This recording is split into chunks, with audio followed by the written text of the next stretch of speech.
So on the way to the test kitchen, I brought you a little something. Buns. Buns, potato rolls. That's right. Now, you and I both, if we're going to go buy hamburger buns, would probably opt for potato rolls, right? Sure, absolutely. Because of the choice of the supermarket, these would be the best. Yeah, they're nice and soft. They actually have a little bit of a good flavor to them. They're not bad, but as far as potato rolls go, we know we can do a lot better in the test kitchen. And these do tend to get a little squishy. I don't mind a little squishy. I don't want them to fall apart. Now, we're using a pound of russet potatoes. Russet potatoes are highest in starch, so they're going to work beautifully for this recipe. We peeled them, we cut them into 1-inch pieces, covered them with water, brought them up to the boil, and then we let them simmer for about 8 to 10 minutes until they're nice and tender. And these are done. Time to drain them. But before I do that, I want to collect some of that water, 5 tablespoons to be exact. That starchy water? That's right. Most potato rolls use milk, but we found that it works so much better with the potato water. So let me drain these. And then we're going to put these right back into the pot. We want to get rid of any extraneous liquid that still may be in the potatoes. So I'm just going to turn the heat back on to low and shake the pan a couple of times, and we'll see that the surface is really drying out, and that's a good thing.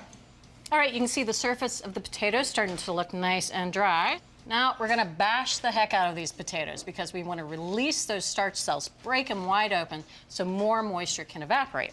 Now you can mash these or put them through a food mill, but we're going to use a ricer. So you just put a few into the hopper, like a giant garlic press. Love these things. So just give it a good squeeze and see all that steam coming out. That's good. That's exactly what we want. Just going to take a cup of the potato. We want a generously, firmly packed cup of potatoes for our recipe. And if you want to weigh it out, it's 8 ounces. That's a lot of packed potatoes. That is a lot of packed potatoes. All right, so I'm going to put the packed potatoes right into a little bowl. Believe it or not, when it comes to potato rolls, a lot of the richness, the feel of the richness, comes from the potato itself, but we are going to add a little bit of butter. It's just 2 tablespoons of unsalted butter. We've gone ahead and cut it into small pieces. That way it will melt very easily. All right, so that's looking good. Big mixing bowl. We're going to start off with flour, and this is 2 1/4 cups of bread flour. We found that regular all-purpose really couldn't give the structure to the potato rolls that we were looking for. 2 teaspoons of instant yeast or rapid rise yeast. Got a tablespoon of sugar, and this is one of the things I love about potato rolls. They have that nice sweet flavor. The sugar is also going to help with the yeast. And a teaspoon of salt. So just quickly mix this together. All right, I'm going to add in that potato mixture. Now, have you ever made potato scones? Never even heard of potato scones. Really? Or Yeah. tatty scones, as they call them in Scotland. This is basically, at this point, a recipe for that. Just want to mix it with your hands. Very easy to do. Tatty is the word for potato in Scottish. That's right, tatty scones. They're great. They're like potato pancakes. I'm going to add a little bit more richness and structure. Put in an egg, and in goes the potato cooking water. So let's move on over to the machine, and we're going to use a dough hook. So we're going to mix this on low speed until the dough becomes nice and smooth, but that's going to take about 8 to 10 minutes. Okay. All right, so that's looking great. And you can see that it is sticky. Just want to plop this out on my board. So no matter how a recipe turns out, you always say, and that's exactly what we wanted. That's right. That's so Bridget. Yes. But in this case, that actually is true. We know the bread didn't rise, but it's exactly what we wanted. Well, you know, the whole idea is getting more potato, less flour into this. So if it was super dry and it wasn't sticky, that would mean that we'd have too much flour. I was just making fun of you. Oh, how original.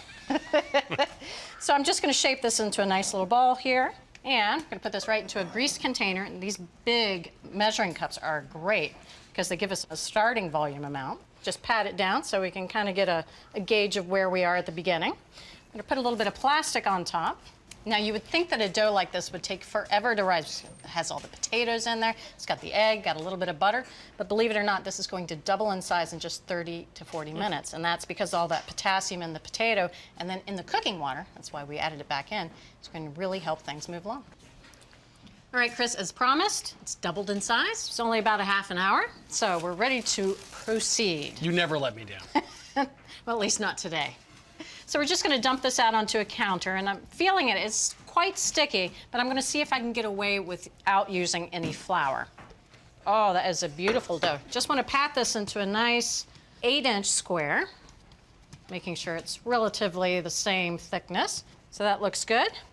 So we're going to cut this into 9 pieces. So I'm just going to cut thirds this way and thirds this way. All right, so now let's just separate these out. They are quite sticky. That's okay. It's going to work in our favor. Now I'm going to give you one and me one. I want to cover these up with a little bit more plastic here, just so they don't dry out while we're working with them. So now we're going to shape these. All right, now if you find that you want to use a little bit of flour on your fingertips, you can. I'm just going to, without any pressure, kind of roll this around in a circle. We actually want to use the sticky unfloured board in our favor here.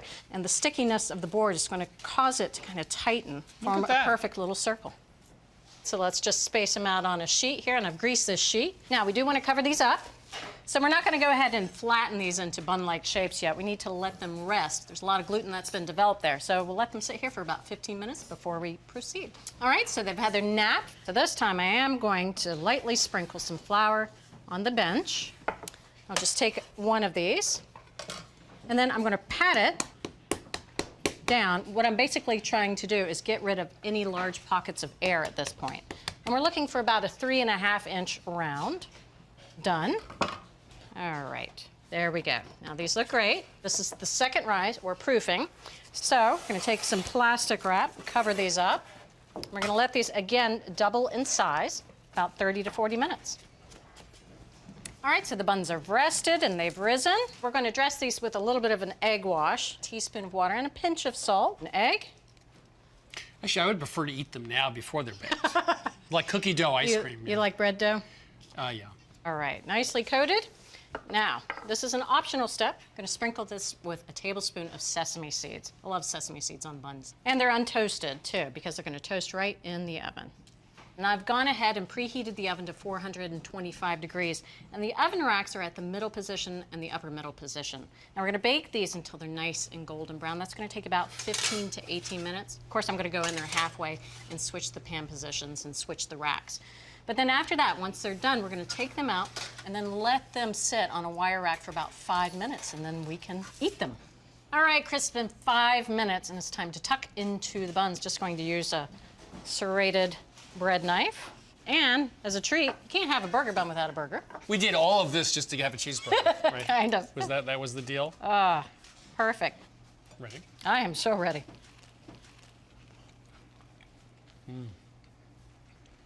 I like these. They're soft, but they also hold together. Absolutely. The supermarket buns, you put a little ketchup and relish on it, and then Just take a bite of just the bun there. Nice and sweet and soft. So good. So great potato rolls at home start with russet potatoes. We boiled in water, reserved some of the water, drained it off, and then we cooked them back in that saucepan to get rid of any excess liquid. We used bread flour as well. Put that reserved liquid back in when we made the dough. And there you have it, from America's Test Kitchen to your kitchen. Great homemade potato rolls, much better than store-bought. Much better. With sesame seeds. With sesame seeds.